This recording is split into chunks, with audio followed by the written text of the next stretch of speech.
Hello, everybody. Today I'm going to take up an essay, The Student by Robert Lynd. Now, this is a very, very interesting thing to talk about the student because, see, I'm talking to the students. And well, everybody is interested to know what Robert Lynd has to say about the students.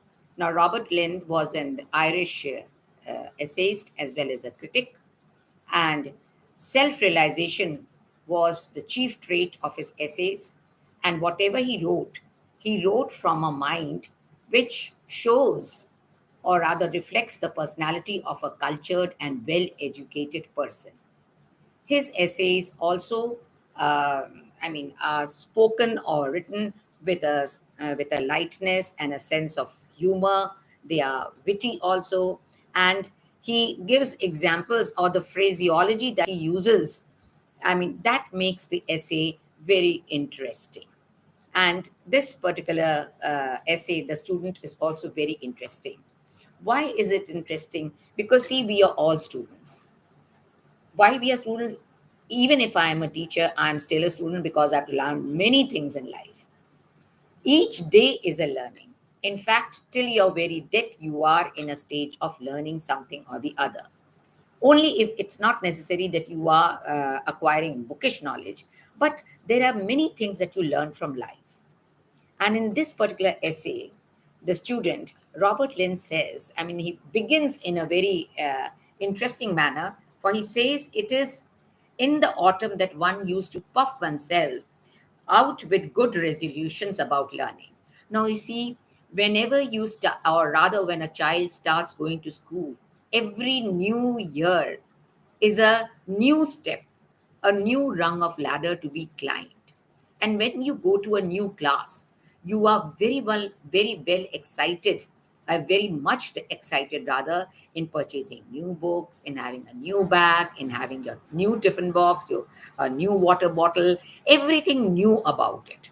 And you make a resolution. Every student makes a resolution that whatever mistakes I committed the previous year, this year you begin with a new resolution that this year at least I'm going to be very regular, very honest and disciplined in my work. So one is prepared to receive the all types of professors. He is prepared to read all the books. The books may be no matter. He says it is a great pleasure in a student's life to buy a heap of books, he says, at the beginning of the autumn season, because in foreign countries always the new class begins from the autumn seasons, in the fall period only. And the student fancies that all the secrets of life are lying in these books. He says whether it could be, like he quotes, that it may be an annotated Euripides, a textbook of natural philosophy, it may be a book of logarithms, it may be a book of ancient history, it may be a book of philosophy, it may be a book of ancient law, or it may be a book of poem, anything. Whether it is the Fairy Queen by Spencer, or whether it is Murray's Greek literature. Murray was supposed to be the principal of the Harvard College. And whether it is Maine's ancient law, and whether it could be the histories of Tacitus, any book it may be, but you are prepared to master everything. You go with the resolution that no matter what it is, I am going to master the art of learning. Because you see, every subject is an uphill to climb. But a hill is better than no hill at all, isn't it? At least if you start climbing, at least if you do not reach the top, at least halfway through, you're going to reach somewhere. You are going to reach somewhere. You are going to learn something. So when you buy new books, what are you excited about? Like the feel of the cover page, the title, and when you flick over the unthumbed pages of the book, the untouched and the unthumbed pages, you are very excited. Everything seems very interesting and very attractive. And you are prepared to learn algebra, even and go into the line of engineering, though you do not know the ABC of algebra at all. And when you start mastering it, you realize, well, it is very far fetched. You cannot do so. You are even ready to become an IS officer or enter into civil services, and every new subject is supposed to be welcomed by you as if it is something which is going to lead you to success in life. So, having ambition to reach a goal is interesting, but at the same time, and what this is a very interesting line of Robert Lynd when he says that I would plunge into the beautiful waters of learning and emerge a scholar. Now, so how he compares, I would emerge into the beautiful waters of learning. Like if you plunge into the water, you will come out of it as if you have received a pearl from those waters. That is some knowledge. You have emerged as a scholar. So if you enter into reading, into writing, into learning, into getting educated, sure, you are going to get success somewhere or the other. So entering into that, plunging into the waters of learning and emerging as a scholar is a dream for everybody. And he says this world is like a lucky tub. And if you pull a string with the, you are going to dip something or the some reward or the other from that lucky tub. You will not come empty handed. That is what he says. Like when there's a fete or when there is some social gathering, all these lucky draws are kept, and attractive prices are kept. But even if you do not get the first or the second or the third prize, you get a some prize or the other. Even it may be a trifle thing, a trifle toy, or a trifle spoon, or anything, but you do get something out of it.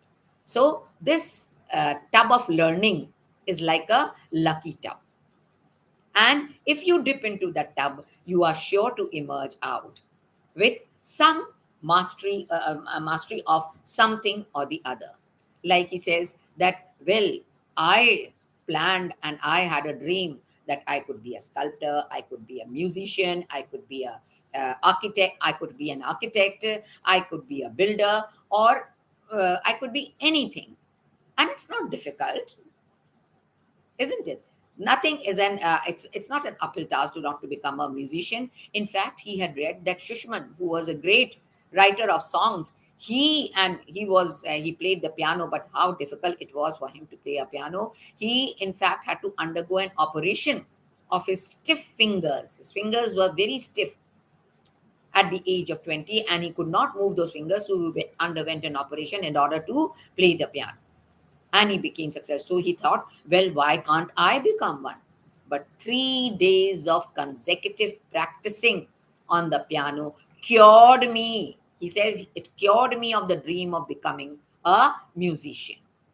And I had to satisfy myself with the Grove's dictionary, because the Grove's dictionary is supposed to be the dictionary of the musical terms and music. So if anywhere I faltered and I wanted a knowledge about the music, I had to look into the Grove's dictionary. But playing an instrument became impossible for me, because I realized that it is tedium that lies that way. Tedium means hard work, hard practice. It's not easy. Like if you think that, what is the life of a musician? Or they can easily play on the harmonium, they can play a flute, they can play a sitar or guitar, anything. It's not very difficult. You start learning, and soon we will gain mastery over it. But when you enter into it, then you realize what an uphill task it is and how difficult it is to master those instruments.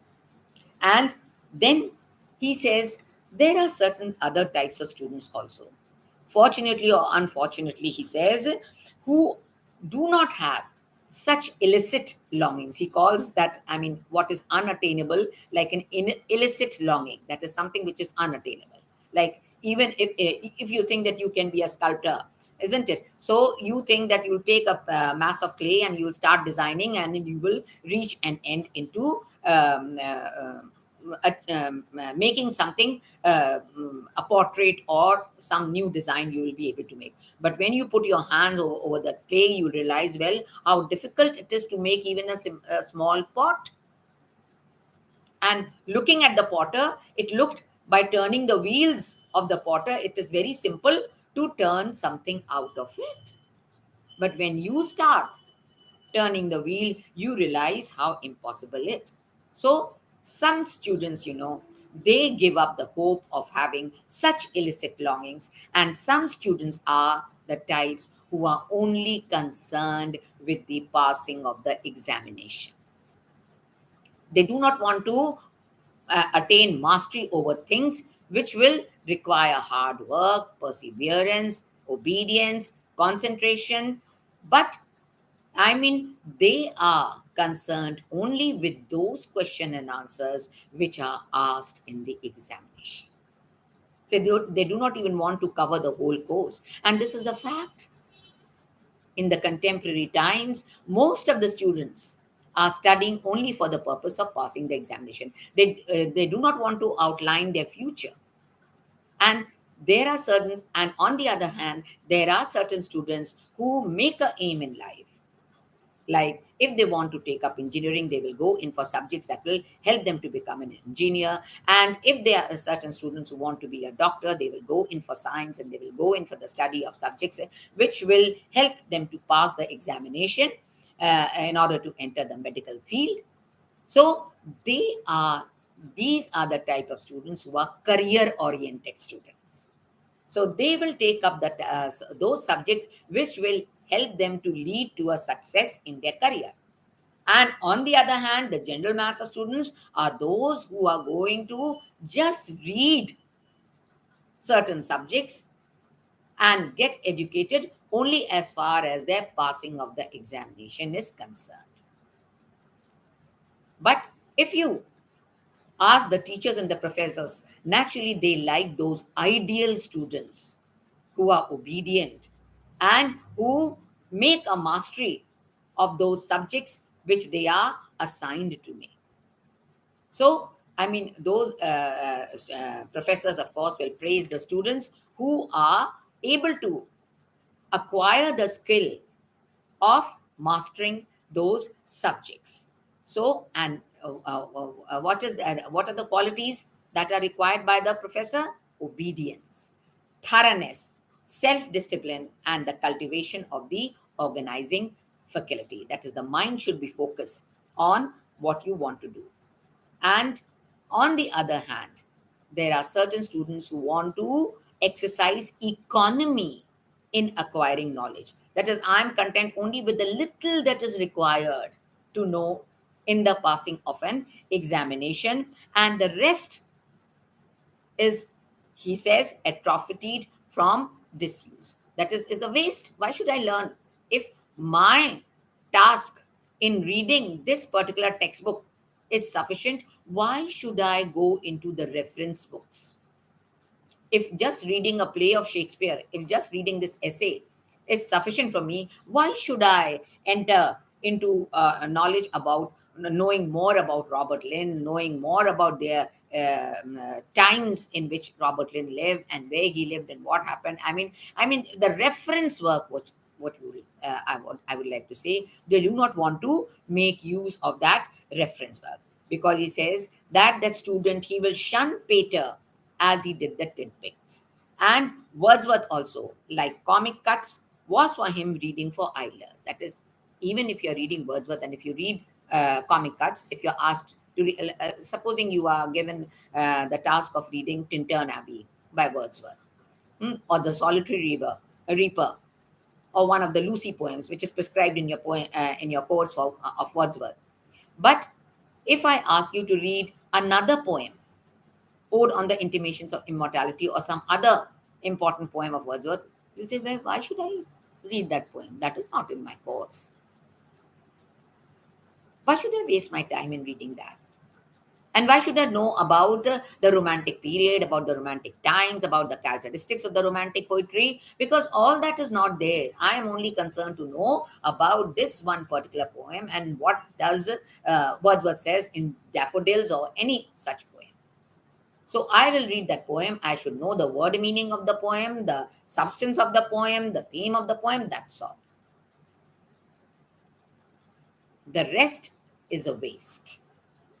So confinement, restriction, limitations to your study is also atrophied from disuse, because you do not want to exercise your faculty in mastering other things.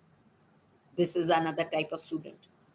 And one more thing, when he talks about the students, he says all formalistic learning and informalism. Meaning to say, formal, that is whatever you are assigned, the task or the subjects that are assigned to you to study, you will restrict yourself in that formal study of work. And informal is something outside those particular subjects, like the Robert Lynd pays attention to and asks us to pay attention to having, to exercise your impulses, the impulses, that the creative impulses that you have. That means you should have the knowledge of the gutter also. Gutter is, that is a playboy, like the street boys who are playing in the gutter. You say, well, he's a poor boy, he hasn't gone to school, he doesn't know anything, he's an illiterate fellow. So what does he know? But sometimes, these illiterate people, they know how to spin. Like a cobbler knows how to stitch all the shoes and to do his work. He's uneducated, but the job in which he is skilled, a goldsmith in which he is skilled, that an educated person with all the knowledge of the university will not help him to do that. So having the knowledge of the gutter means, that is, go outside your field of education, your field of subjects, and exercise your intuitive impulses. Take wings and fly. Give wings to your impulses, to your natural impulses. And so outside learning is also very important. So both type of educations are important. Formalistic education is important simply because you have to learn particular subjects in order to get degrees and climb the ladder of learning. And informal is not only being confined to the subjects that are assigned to you, but also entering into the life of the gutter, that is, having natural impulses to know what is going around in the world, what is outside your life of school study, college study, and outside your books. And he says, ideas are walking ideas. That means an exchange of ideas. The more you interact with each other, the more you communicate, the students tend to communicate with each other, not only with each other, but with their elders, with their neighbors, with their social gatherings. So you naturally tend to learn a lot and acquire a lot, because whatever ideas you have, you share your ideas with others, and whatever ideas the others have, they also tend to share with you. So the sharing of the ideas always tend to enrich, enhance, and lighten your experience in life. That is why he says an old man is a wise man. A youth is an intelligent man. Youth may be intelligent, but youth is thoughtless also, because he does not have the wisdom. And an old man is wise man simply because the experiences of his life has taught him to use his wisdom, or rather to use his intelligence wisely. So that is what he says, that why it is important to get education both in a formalistic manner, that is, formal education should be formalism, and informalism. And then he says another term which he uses is being an Epicurean. That is, every day when you go to the school, you go with each morning when you get up, each morning is a new dawn. It's a new spring. It's a new life, because each day you make promises to your own self, like tomorrow, like yesterday, I'm not going to waste my time. I'm not going to stroll around. I'm not going to watch, these days, of course, the TV and the mobile. It's a digital world. So it's not talking, but watching the mobile. So today I'm not going to do that. Today I'm going to concentrate. I'm going to attend all my classes, and today I'm going to be very particular. But as soon as you are ready to enter your class, some friends comes along and says, come with me. Let's go for a walk. Let's go for a stroll along the canal. And there, either he will discuss some issue, or he will discuss some movie, or either he will make an argument regarding the two books that he has read. Like here, the author says that he will want to discuss that Thoreau was a better writer than Emerson. That is, I mean, he has read Thoreau and Emerson, and he wants to make an argument which one was better or not, or whether he read two books, The Shop Girl or the Geisha, the comedy. It was a comic book. So whether the Shop Girl was better or whether Geisha was better. So he will take you along. And when you will resist, you say, no, no, I have to go to the class. He says, come along, only 10 minutes. We'll just discuss and then we will go. And there you are trailed away from the track. So you begin a new day with new resolutions, but then you end up with Epicureanism. And what is an Epicurean? Who was an Epicurean? He was a Greek philosopher, of course, who only believed that eat, drink, and be merry. That was it. That is giving to the life of luxury. When you say when you are leading an Epicurean life, that is a life full of luxury. That is eat, drink, and be merry. Be merry. That means you do not want to exercise your mind or your physical ability in order to work for something or attain something. So the author says, Robert Lynd says, that of course it is not bad to mix with the students, because mixing with the other students is an education in itself, and it is as if you come in touch with ideas that are living creatures having hands and feet. Ideas are living creatures having hands and feet. The phraseology that he uses, that is, ideas are living creatures. That is, exchange of ideas, communication of ideas will enrich your knowledge. So, being in the company of the larger citizens, of the larger social order, you tend to become not only educated, but also giving you self education. So, education with the help of books and knowledge is important, but being self educated is also important. So, many students who end up with a successful career, like you say, he's a very good IAS officer, or he's a very good administrator, or whether he's a very good engineer, they may be successful in their, they are very educated persons, getting success in their careers, but they are not educated otherwise. As far as their lifestyle is concerned, in many of things you'll say, well, even though he may be a successful engineer, but he's not an educated person, because he's lacking in many other things. He's not self-educated, he says. And so he says, and the man who idled at college explains what a blessing his idleness has to be in contrast to the person who has mastered his degree. He says, living a life of idleness is also a big pleasure. So we all, when we look back on our lives, sometimes when we are aging and we are nearing our old age and our end, we realize, we go back into our lives, and we realize that each one of us thinks that we have been model students, that is very pick and pan, always devoted to studies and being very conscientious in attaining our aims and goals and doing things which probably has given us happiness. But if God says, go back to your young age, re-begin your work, you will gladly want to accept that. I wish I could get time to be young again, to be a young scholar, to be a young learner, and re-begin my learning with new scope, with new enthusiasm, and new hopes in life. We all want to make those resolutions, but after making those resolutions, we all turn into Epicureans again. That is, even if you are given a second life in order to make a better beginning, a better dawn of new hopes in life, you will end up as an Epicurean. How you will be misled or tracked away from your right path. So this is what he talks about the students. So after talking about this essay, the student, just reflect, what type of student are you yourself? Do you just relish in flicking over the pages of the new books?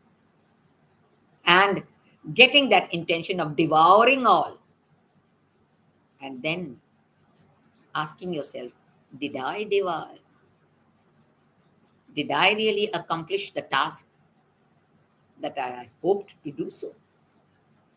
Ask yourself, what type of a student am I? Am I the one who only passes my examination?